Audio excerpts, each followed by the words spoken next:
We run, we walk, we talk, we brew. Welcome to the 22. Hello and welcome back to episode 3 of the 22 Social Podcast. Today I've been trusted with the introduction, so bear with me as I promised it was going to be a one-take wonder, and I'll stick by my word. So before we get into it, I thought we'd just go, oh, George has gone all blurry for me again. That's all right, we'd ignore that because it should be good. Okay, fine. Before we go off, we've got a little agenda, and today we're going to be talking about the rise of social running groups, or SRG, which I had no idea what that meant until Freddie told me I was an idiot, and it stood for Social Running Group. So, That's not why I called you an idiot, but carry on. Fantastic. We'll also talk a little bit about how the group is growing. We've had some new members, and Scott will talk about the run that we had at the weekend. But before we start any of that, we want to go around, see what everyone's been up to, how everyone is. So, Fredster, we'll start with you, my friend. Thank you. I've had a really quiet couple of weeks in terms of running, to be fair. Oh, the running. Yeah, no. Valid excuse, though.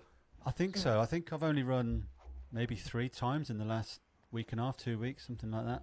Did you go? But yeah, I went on holiday. Yeah. I had my 25th wedding anniversary, my silver wedding anniversary, which was awesome. To even say out that number is ridiculous to me, but hey-oh, I've been married 25 years now.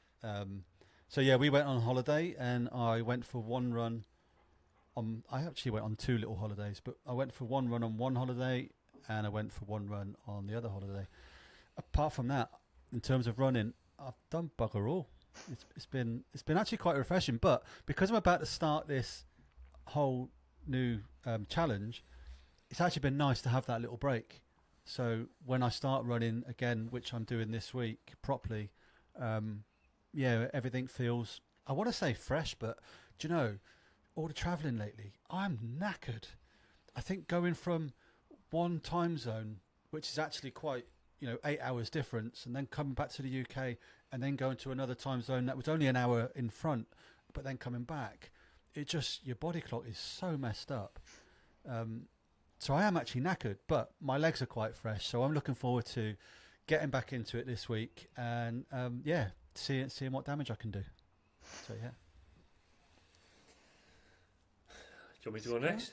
Yeah, absolutely. Well, I can sympathise with that because I've been back 3 weeks, and it's only this last week I've really started to feel human again, and I was only on a 2-hour time difference from my holidays. And I know we brought it up last time, and again, it was one of those things we discussed very briefly and didn't really get into it. But did you take your trainers on your holiday? I know the answer to this, but I did, and I ran on holiday, and it used to be unheard of for me to run while on holiday. It was never a holiday. But now it's the norm for me to explore a little bit when I go away on holiday with my running shoes. And you had a pair of nice Adidas SL Evos that you picked up over there, I believe. Yeah, do you know, that was, I went into, I think it was called Shoe Palace. I went into Shoe Palace. Just honestly, just to go and have a look, just to see what shoes they had, how they priced to the UK. Addict, because you're an addict.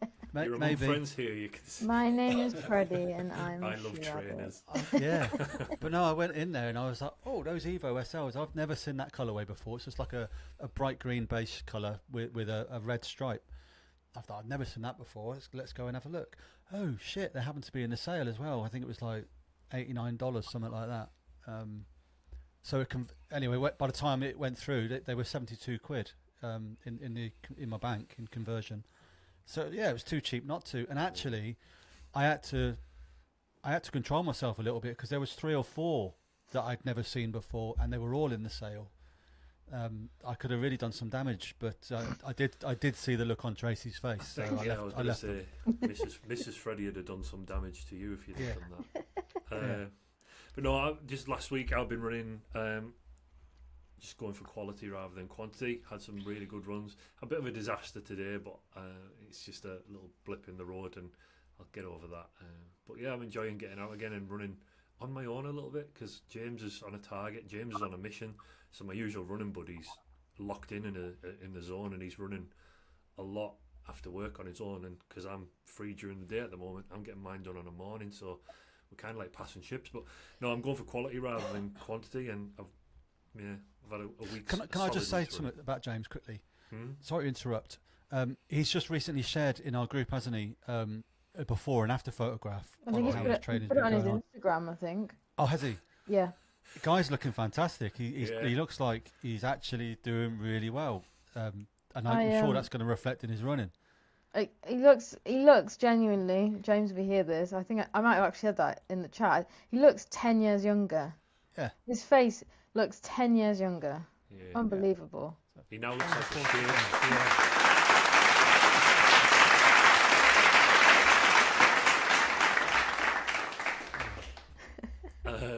And I played paddle with him on Monday night or Tuesday night, and he got in the car and he was having a bit of a moan because his son had accidentally reshared that photo somewhere publicly in his domain. So, Tyler, well done, mate. I'll slip you that Nice. fiver again soon. Other than that, not a lot from me. Just getting out as and when and enjoying it and dealing with whatever life throws at me in between. Well, and Georgia. to give another quick shout out, to Edie as well, getting into college and getting onto the music course that she wanted to do, which is great news. Yeah, she'll be over the moon. We've called her out on that. Yeah. Well done, Edie. Yeah, well done, Edie. That's it from me. Georgia. I don't really know. When would I have been on here? I missed one, and I'm like, Well- when was that? Was it before Heart and Soul Fest? I think Was it it? probably was. Yeah. I think it probably was, yeah. You Oh. just seem to pop up everywhere every time there's an Instagram feed on any kind of running event. There's you with a leg kick in the background. So where have you been? Yeah. Well, I did Heart and Soul Fest. Didn't really do much running, but enjoyed the vibes. Few park runs.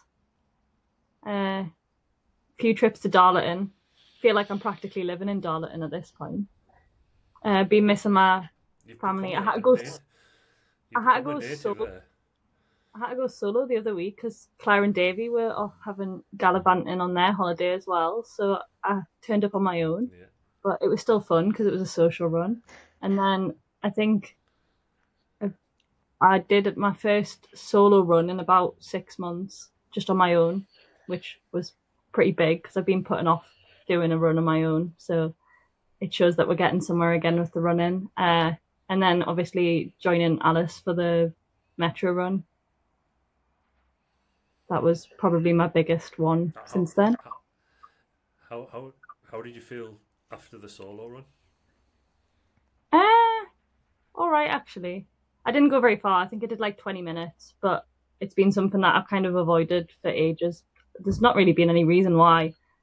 I think I just got sucked into the like social runs and events and stuff that running on my own just felt a bit boring, and I was like, well, why would I do this if I can go and run 10k with people at the weekend? So yeah, I thought it was about time I actually started doing it again. Absolutely. Yeah, I totally agree with that, and I absolutely understand where you've come from for that, because I've been in that same situation for a while, but I just forced myself out over the course of the last 10 days and really enjoying it again. It doesn't take long to get back in the habit of listening to my own voice or quietening my own voice when I'm out on the road. It's just hard doing the first push, I think, once you started again. I'll do a few more, obviously, over the next few weeks, but yeah, on the track. Twiglet? Kate? Yeah, I've been doing loads of running. Loads and loads of running. Up and Just down give the us an stairs injury with a update house then. move. Yeah, we can tick off. We are on return to run day 5 complete. We've only got 45 more days to go. Yeah, no, last time I was whinging on about my legs. Shock. no one seemed to know what was going on. So I went and got an MRI, and I have 2 stress reactions again in my legs. Nowhere near as bad as last year though. So I was somewhat sensible, pulled the plug this time when it started to hurt, unlike last year where I kept running and so feeling positive. I don't know, I wrote down some things earlier actually. I don't normally keep a journal, but I wrote down some little ignore. Oh, I just remembered I drew some cats at the bottom. Doodles of cats. So I've been keeping myself a little journal. So this is week 1. And there's my cats. Look at my artistic skills, guys. But I put in here, where am I? I said, mentally feeling strong still, ticking off the days and keeping myself busy. Decided to chunk it into progressive weeks rather than trying to visualize the full 7 weeks or more ahead. Feeling much better than last year's. Got some good support around me this time and going to get some volunteering under my belt to stay involved. Nice one. And I think that pretty much sums it up. Rather than retreating into a little shell again, like I did last year, I've got you guys this year and everything else. And as I say, the injury's nowhere near as bad.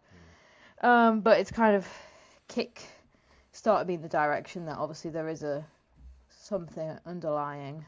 So it's all getting my blood's drained out of me tomorrow to double check what's going on. But yeah, no running, but new home. Congrats. Yeah, well done. Finally happened there. Hence the empty bookshelf, as Scott pointed out earlier. You could probably see washing coming out of my ears. But yeah, I can stop whinging about my chain now, even though they won't be watching it, but choice of words to say.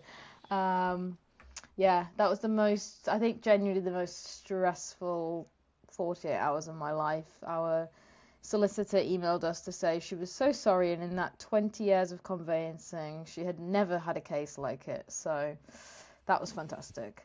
But that's boring and not what we're here to talk about. So yeah, not much running from me, but a lot of running from you guys. And I think, this episode we said we were going to discuss social running groups, and that's not just, actually running, is it? There's a lot more to it. So I don't know where we want to start.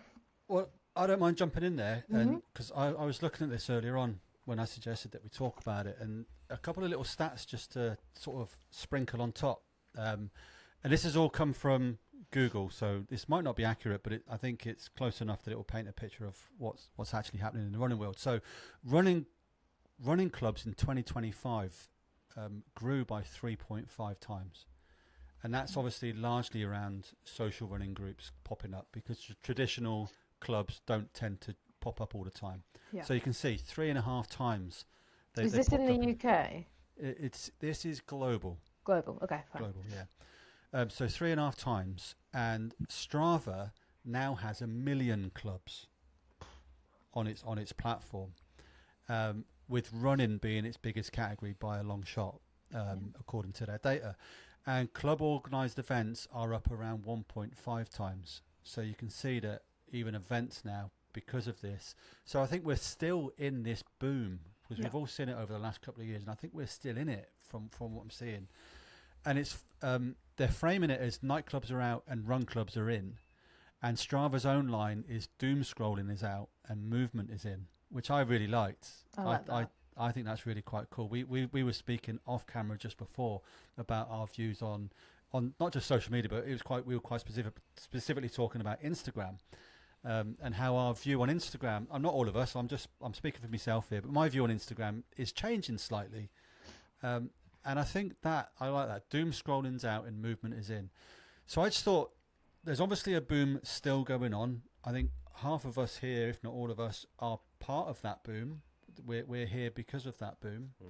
And I really wanted to pitch this as, why are running clubs doing well? What's the appeal? What is pulling us to those things? And also, why is it people are going to social running groups more than they are to traditional running clubs. I think that's two sort of separate subjects. Why are we being pulled, and why are we not just saying, okay, cool, we'll go to a traditional running club? And I'll start if you want, because I appreciate I've just thrown this over the net to you guys. So I'll make a start and say that I think it's in the name, is the truth, that it's a social running group, is somewhere that I like to go, because the running is second and the social aspect is actually first. And weirdly enough, it's a social running group, and it's almost in that order. Yeah. So that's really why I pull to it. Now, the running club side, I might contradict myself slightly, because I'm going to say that I am going to join a running club very soon. I've already made the plan to do it. I've just been waiting for me to start my 5K training before I pull the trigger. It was pointless joining it when I was doing the ultra stuff, because the training wouldn't suit. But I actually think that the reason people are doing social running groups, apart from the social aspect, is running clubs can be quite a scary thing from the outside if you've never been to one before, because the assumption is you have to be able to run fast. So they're kind of the two things that I'd like to chuck into the mix to say that's why I think social running groups are doing so well. But I would love to hear your guys' view on that. Yeah. I think given that I'm a member of this Both. social running group, and I don't know, I'm a member of Blythe. It's a running club, but it's by no means a traditional athletics club in the sense that there's a lot more, I don't want to say serious, because I absolutely love it. It's extremely well set up. It's got coaches, it's got structured training, it's got in-house, in-road competitions, but it's not your traditional athletics club with field and track events every week. And to be honest, this probably answers both, in that that's when I started running. I wanted to join something that was to run with other people, and I think my reason was maybe kind of what Georgia alluded to at the start, in that as much as I enjoyed going out by myself, I thought there's got to be more to this, and I was probably influenced, I guess, by seeing things online where people were running with friends, and none of my kind of friends from my personal life, if that's the right word for it, or like work, etc., none of them run. And so I was just going out by myself, and I was drawn to Blythe, the club that I'm at, because it wasn't those scary. I mean, there's some unbelievably fast people there, some unbelievably talented people there, but it's not you kind of prestigious, structured groups, like you move up and down almost as if you were at school in kind of sets, which I think is great. I think that's, there's nothing to be knocked about that, in terms of if you want to be the best of the best, that's how you're going to get there. But it wasn't what I wanted at the time. I almost was looking for like a social group when I stumbled across the running club. And that being said, though, there is still a distinction between that and the 22, for example, because I think the true social club, as you've just said, Freddie, is social first, run second. We've said in previous podcasts, some people have turned up. We've scrapped the run and gone for a walk, and it's more for me about the people and about us all bonding over one thing that we really enjoy. But actually, there's elements of it. It's not. I never go to the 22 and think I'm going. I do think I'm going for a run, but I never think that's the main point. I think I'm going to meet my friends and we're going to have some fun, and we run as part of that. Whereas I go to my running club and I think, yeah, I'm going for a training session, and yeah, I meet friends there, I have fun there, but I go there thinking of running, and I think that's, to me, the big distinction. And they go hand in hand, right? I mean, there's Yeah. room for both. That's the thing. And actually, now just listening to you talk, I agree with everything you just said, but I think actually there's maybe a third category there as well. You've got your social running group, you've got your running club, and you've got your athletics clubs. Yeah. Because I do think they're quite different. I Yeah. mean, and I've never been, but an athletics club is what I expect Morpeth to look like, Yes. and somewhere like that. And Morpeth still, to me, again, I've not been, so I'm just as how I view it from the outside. Still looks actually quite a scary place to want to go, and it does feel. Oh, I don't want to. I'll say it. It does feel a bit more elitist. As a club, I would say so. Yeah.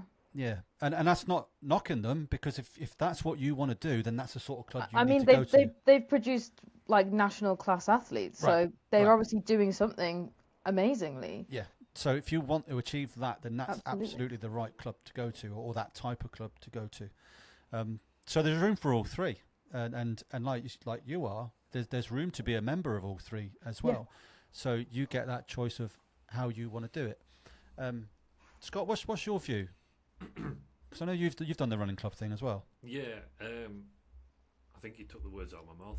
There's room on the pitch for all of them. I suppose it's what you personally want to achieve from your hobby. If it's a hobby and you prefer coffee and bonding and cake, 22 social, that kind of atmosphere, that's what it's built for. It's built for the mental health aspect, really, and the running is kind of like the icing on the cake, because it's the run walk at the end of the Saturday. You go home and you've spent more time chatting to your mates than you have actually running. But the running club I enjoyed, and I used it for its purpose. I used it to improve my times last year, doing track sessions and structured coached sessions with people who know what they're talking about, and you put a bit of faith in them over write me a plan, chat GPT, and hope for the best. These people were looking out for us and structuring plans, and again, there's benefits that come with it. The official road races, you get the perks of reduced entry fees and things like that, and you are part of a community, but that is more focused on becoming a successful runner in your world. What success looks like to you as a runner, that's where I would go for that. The flip side is the social aspect is what I prefer. Running's a hobby. It's not a life or death choice for me. It's a hobby, and I enjoy the social aspect. And all the people I've met this year just through the 22 social, and these two that are sat with us right now, I didn't know these two till November last year, and now I speak to them pretty much every single day. Like, it's insane, isn't it? It is insane. Yeah. I wouldn't have got that from an athletics club, would you? No. You'd see them on a Tuesday and a Thursday. You'd do your run and you'd go home. So George, I don't know where you sit in this pile. Are you a member of a running club as well?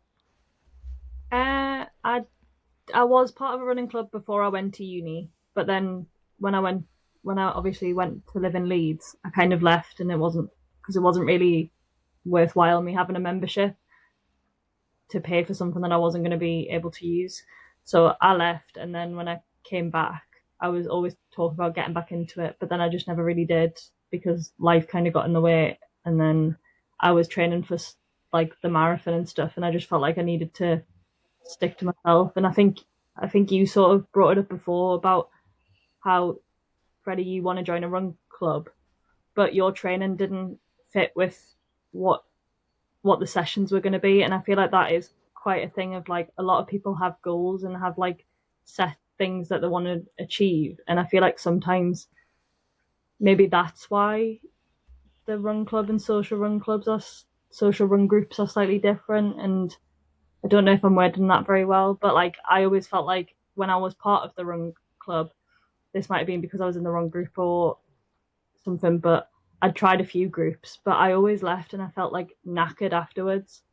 And I know they're meant to push you, but I then just felt like I couldn't do any other sessions for the week, or like I'd do the 2 sessions on the Tuesday and the Thursday, but then I'd not want to run until the following Tuesday, because I'd just feel like, oh my God, I've literally got like nothing left to give.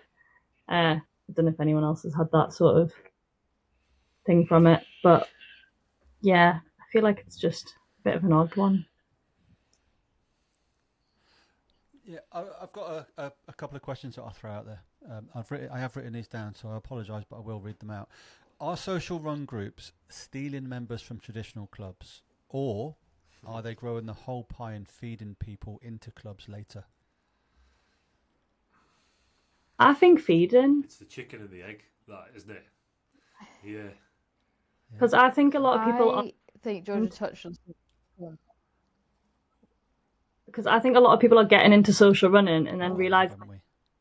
is something that they're interested in, and then looking towards clubs and places that they can find like the more structured side of it or the club side of it where they get to go to the events and they have the reduced entry and they feel like they're part of the clubs and stuff there and getting the training for those sort of things. Whereas obviously as a social run group, we've all got different events, but we're not necessarily like planning towards a specific one or anything like that. Yeah, and I think something that you mentioned, but is probably worth mentioning as well, is that most social running groups are going to be free or very limited cost, whereas your run clubs, athletic clubs, especially kind of as you do kind of get those more prestige athletic clubs, they do come with like a annual fee, which you've got to ask yourself, am I going to use it enough to justify paying it?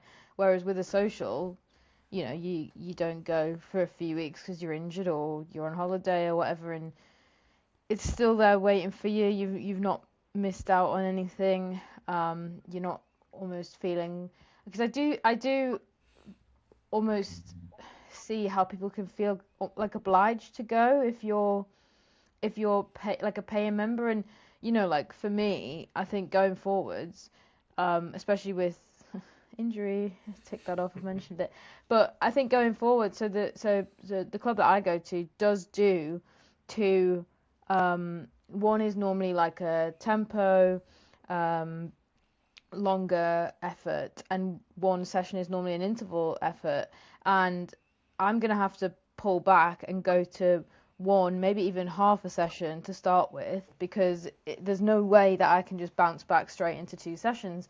And that's almost like a, you know, I feel the club that I go to is really, in comparison to many, very cheap. But you know, I'm in a fairly privileged position to say, yeah, I'm not really bothered that I'm not attending and I'm almost like not getting my money's worth.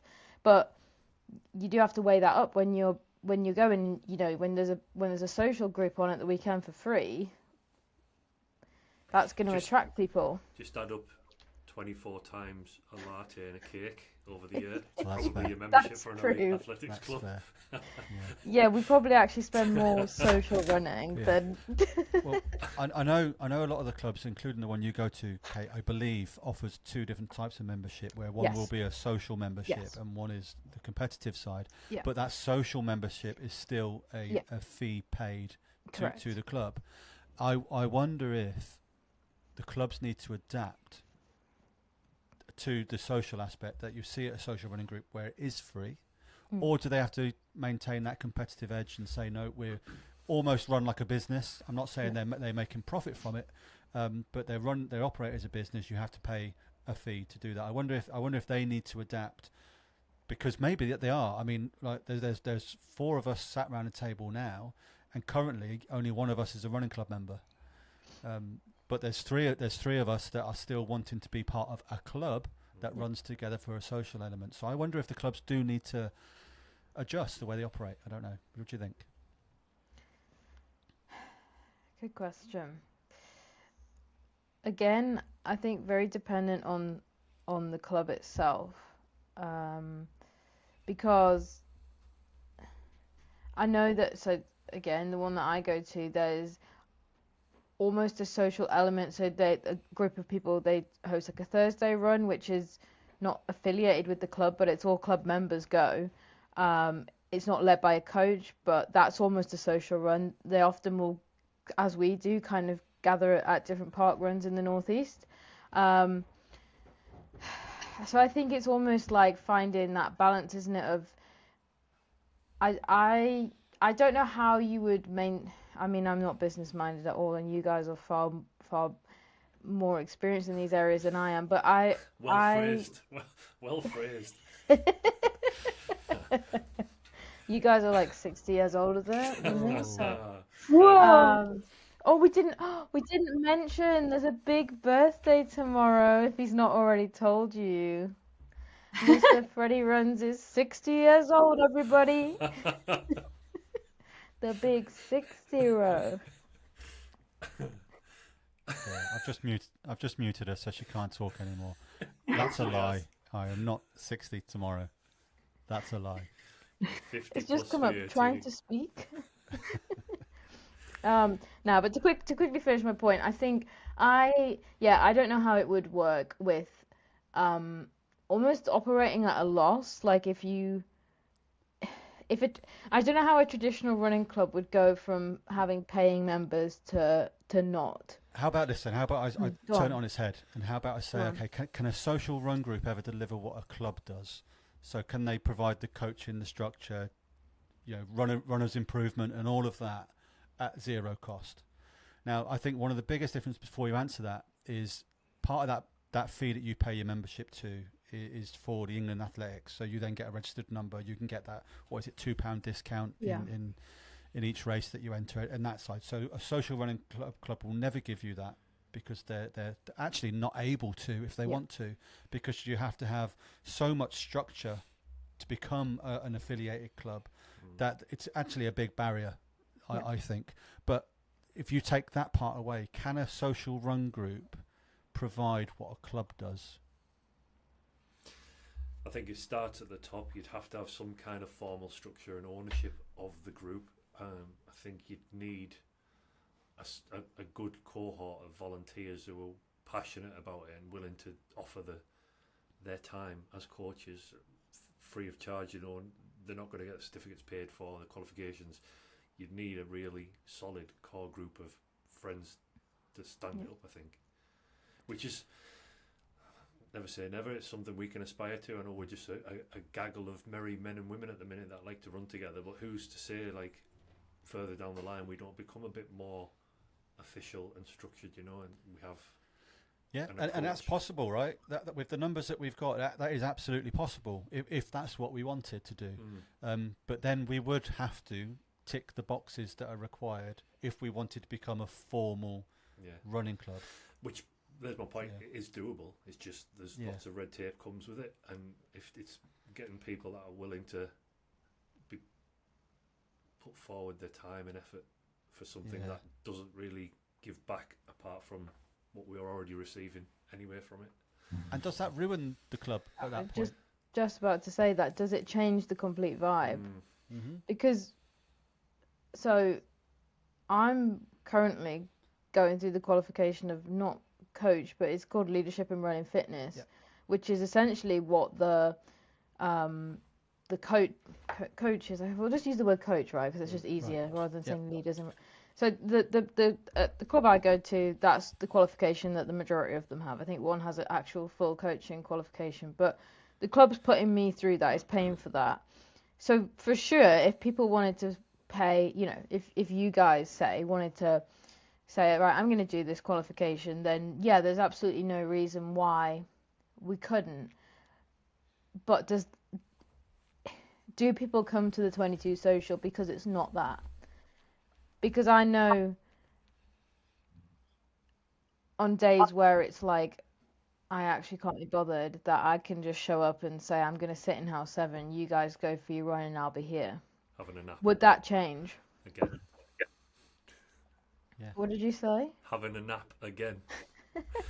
It was on camera. Somebody filmed you. Yeah, obviously this idiot. Agree. But yeah, I think it's something you'd have to be mindful of, right? Because you could have coaches, but do people want to come on a Saturday morning after park run and get told that they're doing a lunge wrong? Nah, you're right. It's not what this is about, is it? It's not what it was built for. No, absolutely. And I think that's the question. Like, we can certainly adapt, but I think the whole. I don't know. I can't speak for every member, but I think the boom in social running is because it's exactly that. It's unstructured to a majority degree, and it's it's social, then it's running. And the middle of it is about the running. But Georgia will attest to this. There's loads of splinter activities that have come away from that. Like the girls have gone and done yoga and donut. What was that thing you guys did, Georgia, with the donuts before you met at House 7 last time? That would never have happened with that group of people. But through Social 22 and the running, they ended up going to that. What was that again? I think it was like an event thing that was put on. It was like a yoga with donuts or something. Isn't it Yana? Yeah, it was Yeah. like that. was It was like a, but I think that was it might have been a run. I mean, they've done like runs and yoga. They do like loads of different events, but obviously Right.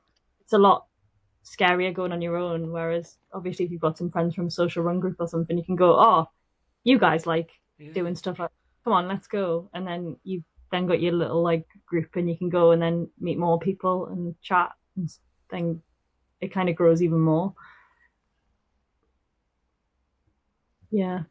What's It was good. interesting is the likes of Saucony, On Running, Hoka, and New Balance. They all are now treating club partnerships as Hang on. core marketing, right? You've triggered Twiglet. What did he say there that triggered you? Which one? What is Hoka. it? Hoka. Hoka. Hoka. It's Hoka. Fokker. Fucking honest to God. This girl, man. Just learn to girl. speak, and I won't be triggered. Can't even speak proper England. Hoka on A. Should we go back to their roots? But those guys now, they do have partnerships with clubs, and that's kind of their core marketing now. And they're actually chasing social running groups over traditional running clubs. And I guess that pegs another question: is what does a social running group need that money for? Because there's no coaches to pay for. There's no nothing. You know, what is that money for? And does that give a social running group any advantages? Because effectively you're commercialising a social running group. And is that a good thing or a bad thing? Would that ruin what we're doing? For me, it's a seedy thing. Like wouldn't sit right with me if we had a bank account affiliated with this and we had money sat in it. Exactly what's it for? Unless you were going to do like an annual trip out for us all and like hire a venue and do an internal awards night or something like that. But other than that, like, yeah, the money's. I'll argue against it quickly because I've actually thought about this quite a lot. Because there's a piece of me that would like to do that, and I'll tell you for why. Is we You are want obviously money.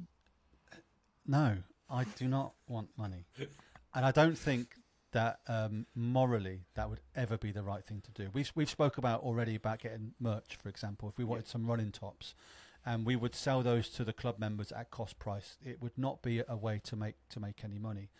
But if there was a way for the club to make money, I think it should certainly be a consideration, because we can raise money for charity, and I think that's different when you look Definitely. to do something like that. Yeah. And we are trying to align ourselves with the likes of Mind, and currently the only way that we are raising money is if one of us individually does an event like Wayne's doing currently.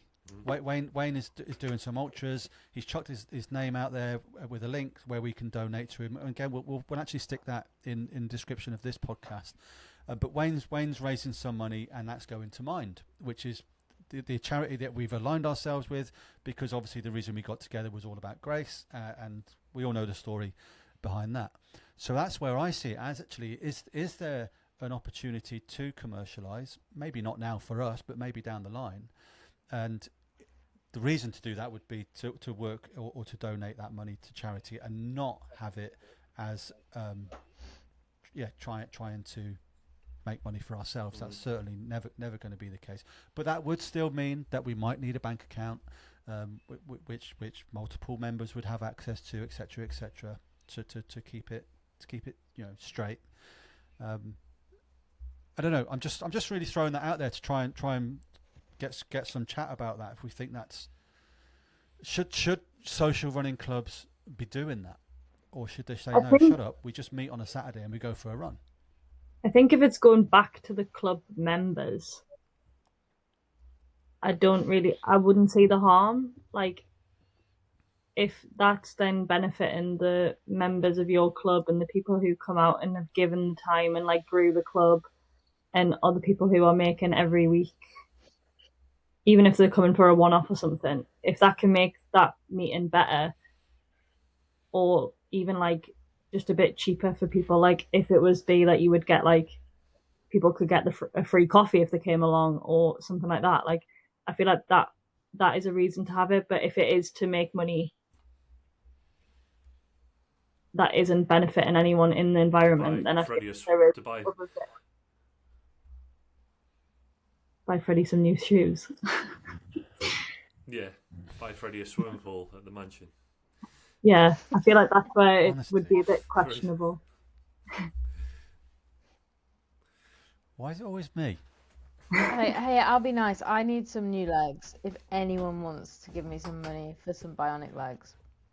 Some things just can't be fixed, Kate, no matter how much money you throw at it. Fantastic. Yeah. No, but I like going back to the first point of the question was I think there's definitely space for both. Yeah.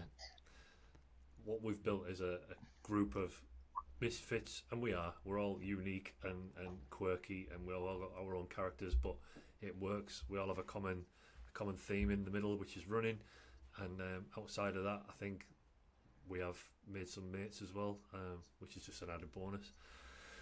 But I would never have got that at an athletics club. Like you say, you'd have done the business, what was on your plan that weekend, gone home, So there is room for both. And I'm interested to see where this ends up going, really, because it's moving fast. We're getting new members all the time.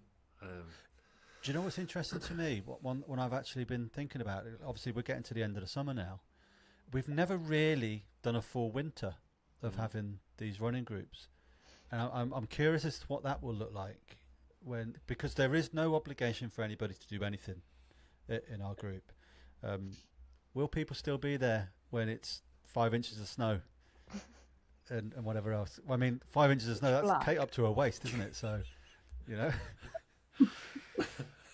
Yeah, does your Zimmer frame go through the snow? Speaking think of your injuries, question- while it's fresh in my well- mind, because I will forget.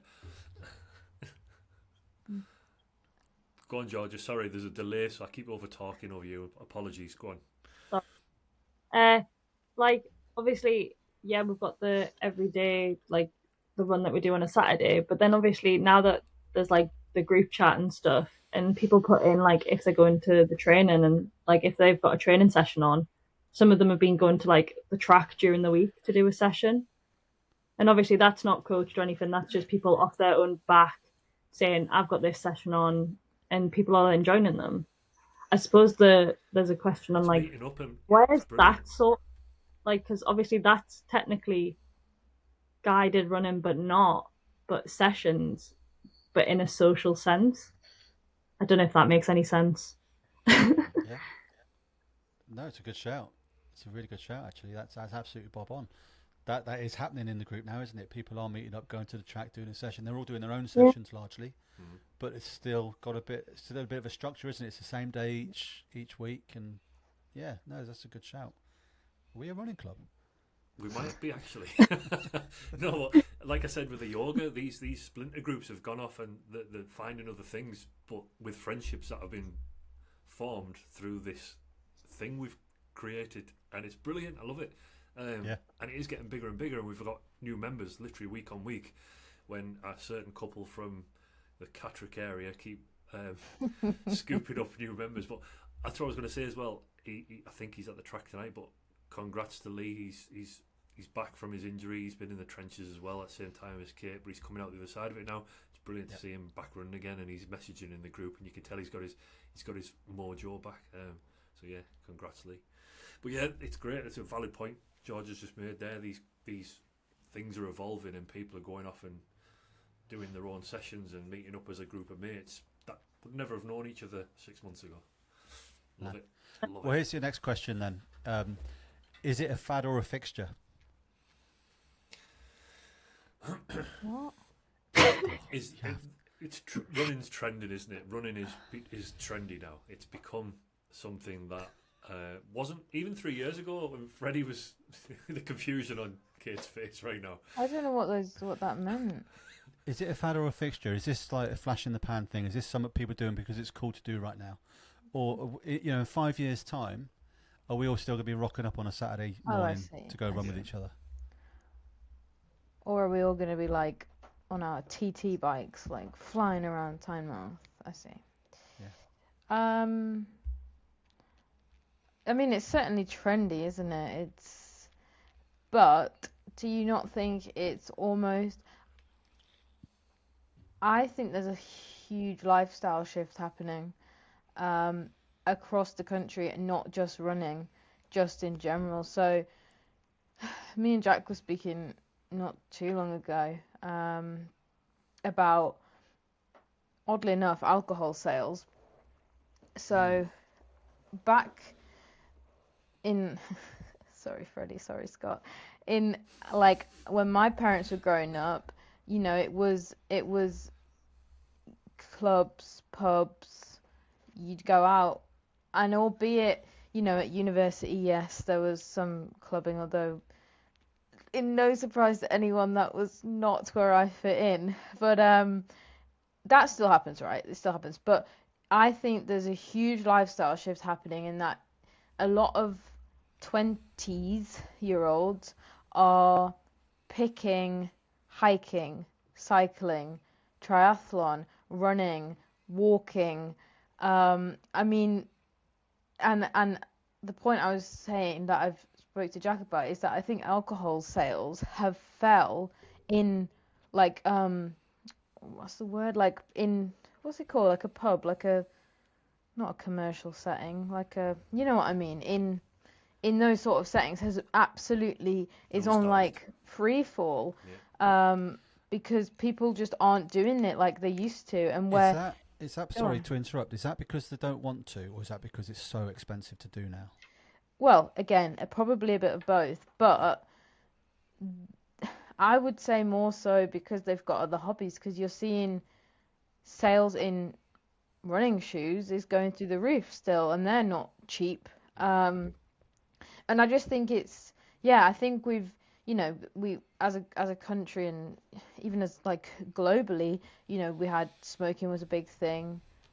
I mean, vaping's a big thing now, but I do think there's a shift in terms of people's lifestyle. I think people are making healthier choices earlier on. And I think it's typically kind of, I don't know what social media usage is, but I'm going to hazard a guess to say it's teens to 35-year-olds are probably the most active, especially with posting. And I think we're seeing a lot of people promoting these lifestyles now, so it is trendy. And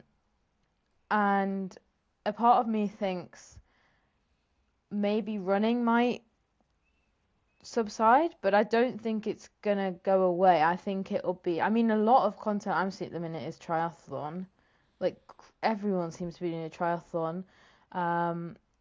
And before Christmas it was cycling, that seemed to boom. So I don't know. I think it's a fad or a fixture. It's just such old person speak, but I think it's a fixture. I hope that I'm sat here after burying you two, and I'm like, it's a fixture. I'm still going, guys. Me and Georgia are like, or she'll be like bronze and living in Australia, and I'll be like, still walking because you can't run. Yeah. You look bronze now, to be fair. Whatever lamp you've put on is made by the sun, isn't it? I know, it's lovely, isn't it? Wow.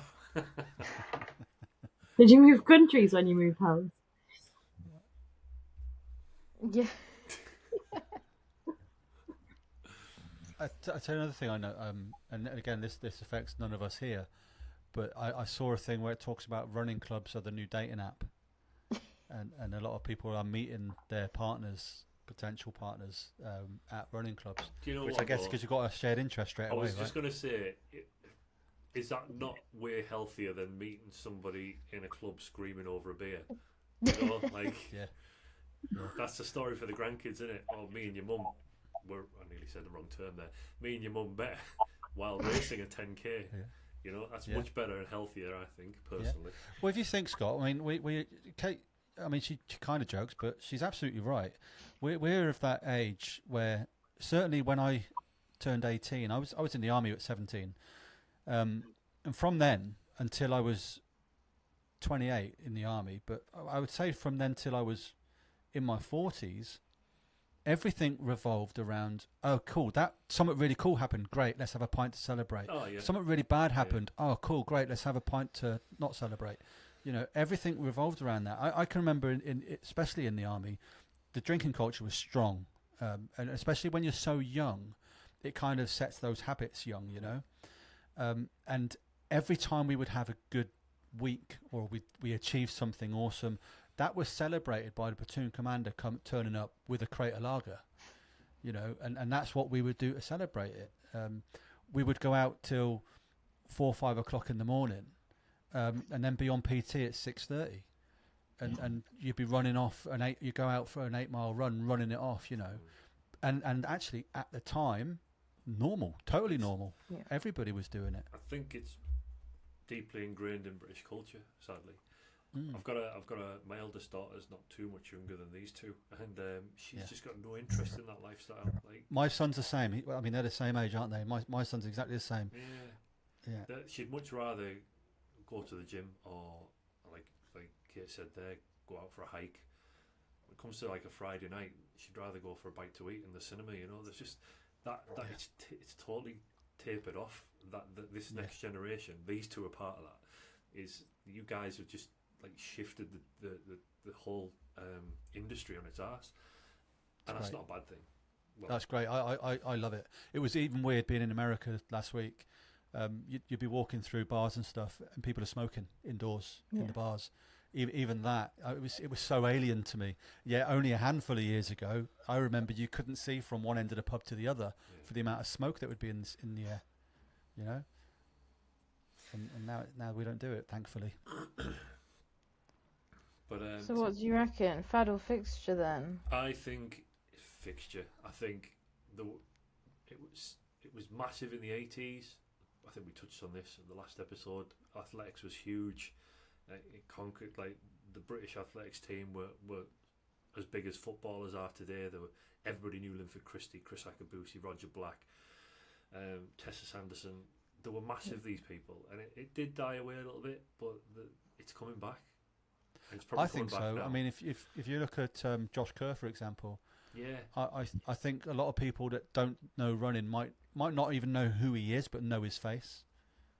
You And know? do you think a lot of this as well, that interesting you say that, is because a lot of these, like, I don't know, a lot is maybe an exaggeration, but like you Josh Kerrs, like some of you running groups, they are now on social media and they'll post like their kind of training vlogs, or they'll post like their just real life. Yeah. their real life, yeah, and you actually get to know them as people. And as much so I was watching one yesterday when I was on my bike. It was Lucy Charles Barkley, like a day in the life. I mean, am I ever gonna do a 4K swim, 80K cycle, 10K run on one day? No. But I watched it because it's interesting, and I'll never apply her training techniques or the majority of them to my life, but it's interesting, and you almost then is running becoming trendy again, and is that being accelerated by the fact that these athletes, like, you know, Keely Hodgkinson, her training group are online, the Hoka boys from the UK, they're online, like, is that helping to accelerate it? Because you're seeing that these are crazy good athletes, but also you're seeing that they're also they are relatable, aren't they? They are relatable. They are humans. They have their struggles. They have their injuries. They have their personal lives, and they have a bit of fun as well. And they're using social media as a platform to showcase that. And I think that's also contributing to the boom. And people, you know, like my mum the other day, hi mum, I know you'll be here, was like, who's this Josh Kerr? Is he faster than Roger Bannister? And I was like, yes, How she know him? She didn't watch Right. running, but Right. she saw it online. I mean, Here's it a, might have been BBC News, but I can guarantee it was probably on Instagram or Facebook. here's a question. What would Roger Bannister have been capable of with Yeah. the nutrition, the training plan, and the 30 foot seconds. technology? Yeah, the technology we've got available now for training and nutrition and plans and kit. Like, what could he have achieved? You'll never know. It's a hypothetical question, but Of course. it's a good one, isn't it? It is, and I think some of that also. Actually, we were talking about this yesterday, Scott. Who's that fellow I was telling you about that movie? Jesse Owens. Jesse Owens. 1939 Olympics, whatever it was. Imagine what he could have done in today. Yeah. And that's that. I guess he must have been the first big star that was black for athletics. I mean, now it's the other way around, right? I mean, it was all white people. Then this one guy came along and actually rewrote the record books. I think at one point he did something like 4 world records in one day. It was 3 or 4 in one day, which is just stupid. What could he have done with a pair of carbon shoes? Yeah, Unreal. it's mad. Unreal. Right, well, we digress. We all think then that there's room for both. There's social running groups. In fact, there's room for all three. You've got the traditional running clubs and then the athletics clubs too. Room for all three. I'd be a member of 2 of them. I don't think I'd ever personally join the third option, And simply that because ship sailed when you're 60 tomorrow, mate. I'm not 60. People are going to think I'm actually 60. You are. I am not. He's Are forgot. you losing your marbles, darling? Come on. It's getting late now. It is 8:10. Come on. It actually does feel a little bit like that, to be fair. I am not 60. I think social fitness group rather than social running group is what we'll end up being long Yeah. term. Yeah, and I think all of them will always exist from now on. I think Yeah. where I do think we'll see a difference is I do think traditional running clubs will adopt what we do, and we'll have a free tier where they you can come along on a Saturday and run as a group on a Saturday. I think they will adopt it. I think they'd be fools if they didn't, because actually that then would feed directly into their club as and when those people are ready. So I think that's the shift that we'll change that we'll see. Right, we'll move on now, if that's all right, because I'm conscious of time. Yeah. We did mention on the last podcast that we would talk about this, and we didn't do it. So it'd be remiss of me now if we didn't do that now. Alice must be, I don't know, 3 weeks ago, maybe? 3 weeks ago? I think, was it not a month? No, I think it was about 3 weeks. Maybe it was. Was it? Okay, yeah. My concept sure. of time is just... 3 or 4 weeks ago. 9th August. Alice, or otherwise known as Traffic Cone Llama on Instagram, was the first person ever, first female ever, to run all of the metro stations up here in Newcastle, Sunderland, which I believe is 60 stops. That's right, 60 stations, and it equates to, I think, just over 100k, or around 100k. And she was the first lady to do that. And myself and Georgia, along with a lot of other people, I think actually Alice was pleasantly surprised by the numbers that actually turned up. It was quite impressive. A lot of us turned up to run part of that with her. Obviously not all of it, but we ran part of it with her. And I think we ended up doing the last, probably best part of 3 hours, maybe even more. I'm not sure. But it was around 20 something K we did with Alice. But I really just wanted to mention that, really just to tip our hat to Alice, to say amazing. And I think as a dad of a girl, I do have 2 kids, one of each, but as a dad of a girl, that's something I can show my daughter to say, look what you could do if you wanted to. I don't think Alice will mind me saying this, but she's not a superhero. That she is just a normal person, just like we all are. And if Alice can do that, then many others can too.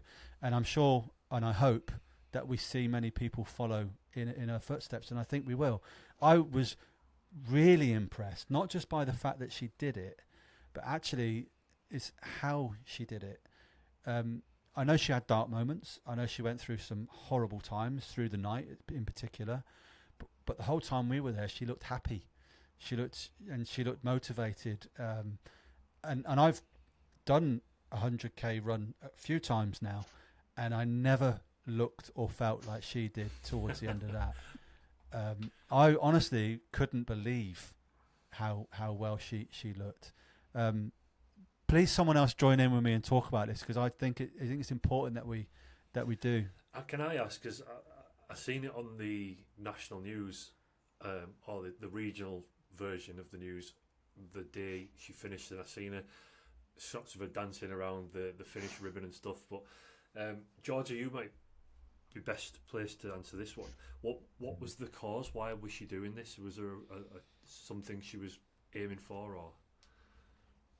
So she did it as a fundraiser for, I think the proper name is Women Street Watch UK, which is like a charity that supports like women, especially like in Newcastle, like in the evenings, to try and help people get home safe and that sort of stuff. And I think a main reason for doing it was she'd seen a lot of men doing it, and obviously the thought of being alone in the night as a woman is quite terrifying. And obviously in any area there's going to be unnice, pleasant places that you're going to go and walk through or whatever. So I think it was basically to raise awareness for that and to show women that you can do these things, and obviously to raise as much money as possible. And I think our fundraiser's on like £7,500 or something now that she's raised, which is like incredible. Amazing. And like I think she absolutely smashed her goal when we read it out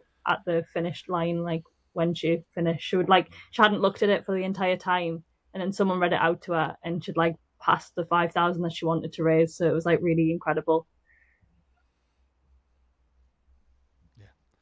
I think at the time they said something. I might be wrong here, but I'm sure they said at the time that she'd raised enough, because they're volunteers. She'd raised enough to pay for a year's worth of service, something around that, or enough to buy their van, something like this. Wow. I just want to go back to something quickly, because I realised it might have come across wrong. When I said she's not special or she's not a superhero, I didn't mean that in a derogatory way. I didn't mean that disrespectfully. But I just mean, look, any normal person with the right mindset and the right training can achieve these goals. And I think she really highlighted that for me. I think I think linked to that, what I was gonna say is I think I mentioned the last one. I don't know Alice. I'd absolutely love to meet her. But what I love about seeing her stuff, and especially seeing her stuff from that run, is she's got a career. She's got a family, I believe. She's busy. She doesn't sugarcoat that, and yet you're absolutely right, Freddie. She's done it. She's not, running's not her full-time job. She's not training for this 20 hours a day. Like she's an ordinary person who's put her mind to it, and I like looking at her stuff. It just makes me like happy, I think is the right word. Her stuff just makes me happy because it's just so genuine. It's so light-hearted, but also there's some serious elements to it. And she's just one of those people that I know that if I met, she would just make me happy to be around. And like these, like, you don't get people like that all the time. And I think I think you hit the absolute nail on the head there, saying you can show her account, you can show what she's done to your daughter and say, now so can you. And that's, if there's one thing that social media does, that's what I hope it does, is that it shows to normal people, so can you. You can do this as well. You don't need to be an elite athlete. You don't need to train and not have a job. You don't. And my mate Aubrey, as he put a video on the other day saying, don't quit your job. Like, don't quit it. We can still do these things having a normal life, and it's extraordinary. And her, watching her videos and watching, as Scott said, that news thing, it just, I think that it's a boring word, but it just makes me happy seeing her things. And Yeah. I urge anyone to go. What's the account? Traffic Cone Llama. That's correct. Yeah. Just go and see it, and it's just bright, it's colourful, it's happy, and she's not a superhero, but her account will like leave you feeling like she is. Well, do you know what? I might actually contradict myself and say that she might be a superhero. Mate, I think you know what? Yeah, I think because we've come full circle. Well, even when you talk about, she has a busy life. She does. She's a surgeon. Yeah. She has a stressful job. Yeah. I believe she specialises in breast cancer as well. Yeah. So she lives a very, I assume it must come with a lot of stress, that job, because you have so much responsibility for people that maybe she is a superhero after all.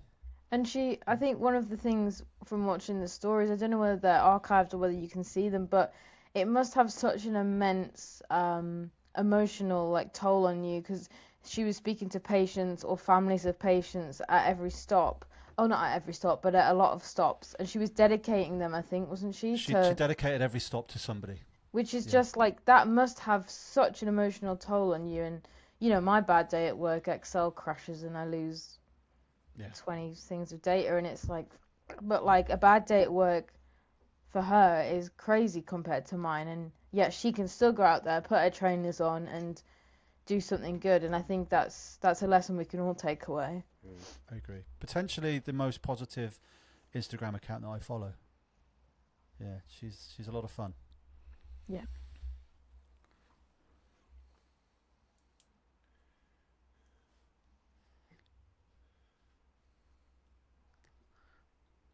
Yeah.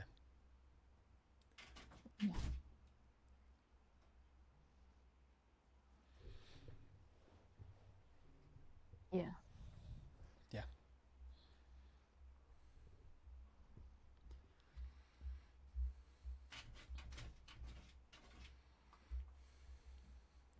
Yeah, and to go full circle almost, I would say again, social running groups, this is where they can also come in handy, because for a lot of females in particular, it is a scary thing to go out for a run.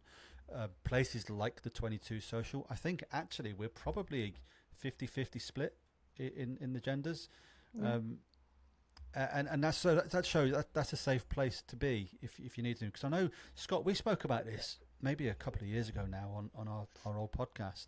And I'll share this really quickly. I remember talking to a friend of mine, which interestingly is Mark's mum.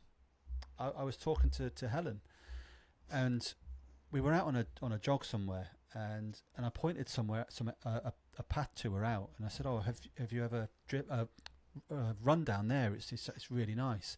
And she went, "No, I can't go that way. It's not. I don't feel safe to do that on my own." And at the time, I was like, I didn't even think about it. It wasn't even a thought in my head. I'll go down there if it could be pitch black, whatever. I'll comfortably go down there happy. But she's like, no, even on a daylight, I can't go down there on my own. I don't feel safe to do so. And I felt it kind of put me aback at the time, because it wasn't a consideration of mine until then. And I thought, was it really that bad? And it turns out it is. It is that bad. And maybe I like to think that I think that way because I don't have those thoughts. I'm not going to go out and hurt anybody on a trail. So it didn't cross my mind. But there are people that do. And my wife's best mate has been pushed twice by random men while she was out running. One of them was on a bike and went riding past her and shoved her over basically threw her into a bush. And she had another incident very similar. And really shook her up. And I don't know what the answer is. I don't even know where I'm going with this, but I don't know what the answer is, because it's really easy to say, do better, men. But you're going to piss off a lot of men by saying that, because it's not men. It's some men. And I don't know what we can do about that, apart from support women more by offering to go on those runs with them, I guess. I don't know. Am I wrong to think that way? Is that how I should be thinking? Yeah, I mean, I think you're absolutely right, isn't it? It's a teeny tiny proportion. It's just that the effects of that teeny tiny portion are massive, and and in some instances extremely severe.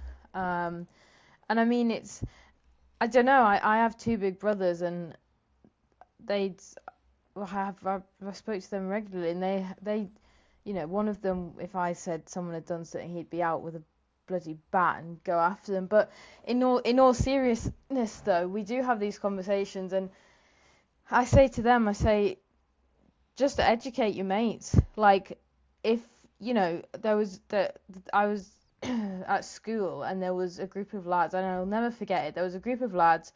We were in sixth form, and it had like a little balcony, and one of the lads, a group of lads. There were some girls walking past in the air above or the air below. I can't remember which, and they started wolf whistling. And I mean, that's right, and a lot of people say that's harmless, yeah, but it still happens when I go out for a run. You get like vans pull up slowly beside you, and I just go, oh, fuck off, and run off, right? And I'm not saying I've got thick skin and that's the right thing to do. It's not. It shouldn't be happening, right? But I'll never forget this, because this one lad was at the table, and he turned around. Bearing in mind we'd be about 16, 17, so it's not a nice age. It's an age where people can be absolute twats. And he said, "Why are you doing that?" And all of his mates were like, and he said, "Why are you doing that? Those girls don't want that." And I watched that light in that cog in their mind spin, and they could have very easily turned around, right, and said to him like, "Shut up, shut up." But then one of them went, "Yeah, you're right, probably, yeah, to be fair." And I never saw them do it again, not once. I assume Newcastle have just scored, because there's been an almighty shout down the stairs. But yeah, they I think honestly the is speaking up and calling out behaviour that it's so ingrained, I think, in a lot of cultures, and it's just like educating, and like what some women think is tolerable, others don't, and I think it's respecting that. So if someone says that's not cool, it's not taking the piss and going, oh, she can't handle it. It's going, all right, that's her boundary, she doesn't like that, fine. But you are going to get twats who hide in bushes at night time, and I wish I knew the answers too. I think it's unfortunately for women to not take the responsibility to go out and in pairs or in groups, but I think have that awareness that unfortunately these things happen, and they happen all over the country. They happen nice areas, they happen bad areas. They just happen, and we shouldn't have to, but I think if women feel safe or in a group, and again, maybe where social running comes in, you're less likely to be targeted in a group. You might still get people wolf whistling, and that's not cool, that's not on, but you're less likely to face kind of what you said Tracy's friend faced, because that's just like, who's raised you, who's said that's okay to do, like, not to blame the parents, but come on, what do you right. Like, why are you like, if I push someone off their bike, I'd like to think all of you would go, Twiglet, why the fuck did you do that? Like, that's not funny. Do you know what I mean? Depends who you pushed off the bike, I guess. Yeah, I suppose. Yeah. If it was you. Oh, God. You've got how many subscribers? Go on, Georgia.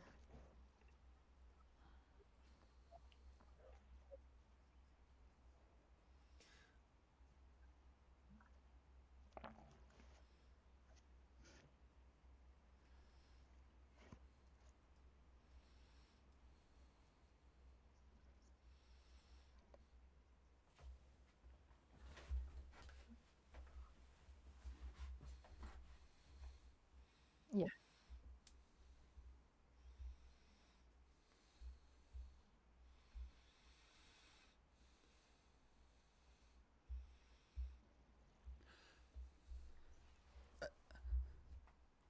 Okay, I'm just gonna throw this out there, and maybe this isn't the right format to do it in, but I'll chuck it out while it's in my mind. Do we need to think about that in the winter for our social running group? Because at the moment we are strictly more or less Saturday mornings. Do we need to actually start thinking about something midweek in the evenings where perhaps the female members won't go out for a run. Oh, George has disappeared. She didn't like that idea. Just say no. Yeah, I mean, you raise a good point there, actually. Yeah. I Did you think just say something positive about me? no, rubbish point. Yeah, I don't know. That's a very good point. Yeah, I think. I mean, I'm trying. There. I mean, yeah. There's even if it's not a like formal. I think Formal's it's the wrong naturally going to word. happen. Like the track Yeah. sessions have happened now. I think it will naturally come about. Somebody in the group, for anyone that doesn't know, if you want, you've got access to our WhatsApp group, and there's members getting added all the time. But Yeah. someone will just drop it in there. Anyone fancy meeting up at X, Y, or Z this week, Wednesday night? Let's go. It'll happen. I'm 95% sure it's going to happen. And like I said, it doesn't have to be a formal event on the calendar. You can mark yourself as attending. You can. These things are happening already. We've just not formalised it. Yeah, And can I just say before we wrap anything up, I said to you in the chat beforehand, this ties very nicely to this conversation, that giving a shout out, it's absolutely not all men, because today, let me tell you what happened. I was at the gym because, you know, it's my least favourite place on earth, but I was there.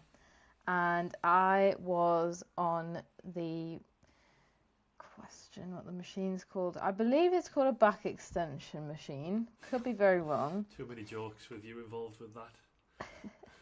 So for those that aren't aware, it's essentially I don't know how to describe it. It's For our audio listeners, this is going to be brilliant.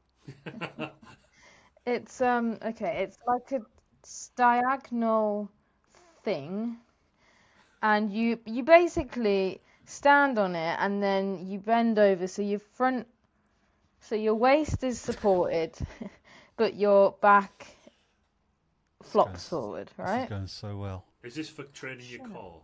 Do you come back up? Yeah, I and raise think yourself? core and your back, Yeah. right? Yeah. So anyway, I just want you to picture the things like this, right? And then I'm like this, and then you bend over like this, but this bit goes down. I apologise to our audio listeners. I'm so sorry, but you will get the gist of where this is going, because so you essentially pull yourself up using your back and core, right? You go from 90 How degrees to 45 and hold it, and then back to 90. Okay, yeah. Except Oh, sorry, audio listeners. Kate went 90, yeah. 91, 92, 93. I went all the way over. 180 just hanging. Yeah, and fell, did a forward roll, but because where the machine is, my legs were then, I was on my back with my legs pressed against the glass like a tortoise on its back, going like this. And some poor man was like, "Are you okay?" And I was like, lying there trying to think, do I say that's part of the exercise? And he literally was just like, yeah, maybe that's a bit advanced. And I was like, okay. And he did help me up, as I looked like some sort of like Gymnast in training. moron is the word I was going to go for. And this is not to say, by the way, that the gym is not a place for everyone, because I look like a moron there anyway, and no one's watching you, right? Like, I just want to say that. I used to go and think, oh, everyone's watching me. No one cares. Literally nobody cares what you look like. I can't get any of the terminology. Dumbbell bench press. I mean, what a load of shite. But my arms are like, no one's watching. No one cares. If anyone's watching, they're just checking you're safe, right? But, yeah, today, as I looked like something from a pet shop that had been returned, it was so embarrassing. And I literally lay there thinking, yeah, I'm going to my physio tomorrow and saying, nah, mate, I ain't doing those exercises anymore. But yeah, not all men, because a lovely man messaged me and came over to me and said, Scooped and you up. this is because I messaged Jack's friend and was like, "This will make your day," and he was like, "This is hilarious. I'm moving gyms." I just want to know, do they have CCTV, and could we have a copy I of that? knew you were please? gonna say that. Yeah. I honestly, it was quite something, but yeah. But no, you're right. Not all men, but always a man. We'll end it there, guys. Unless anyone's got anything else they want to raise before we Just call one it a more. day. Well Cool. done to Davey and Claire. They've been sorely missed. They've had a holiday, but they've been in touch, and Claire achieved something quite course. epic She in did. Dubai. In Dubai, proper Hollywood. She did. They did a 5k race in a shopping centre. Yeah. That's, well, I'm assuming there's aircon, and that's why it's in a shopping centre, because But I mean, looking at the video, there was aircon, but they said it was still Boiling. really hot. yeah. But she's tore up the rule book for her PB, hasn't she? She's done it again. And yeah, I'm expecting her to come back and be like a sub 20 runner very, very soon. Well, She'll be beating you Not to only it. that, she placed. Yeah. She Oh did. yeah, podiumed. Like, I've never podiumed. I've been running 3 years. It's a dream. She gets up there and just pretends it's completely normal, and yeah, collecting medals on a podium is just everyday occurrence. Yeah, so she managed to get third place in her age category, and I believe Yeah. with Davey, he obviously came away not knowing this at the time, but the GPS and everything was checked, and the timing chips were all checked, and he also came away with a silver. Yeah. So yeah. Quite successful. Oh, I didn't Come get on, my. Fredster. Where is it? There we go. Don't know where it is.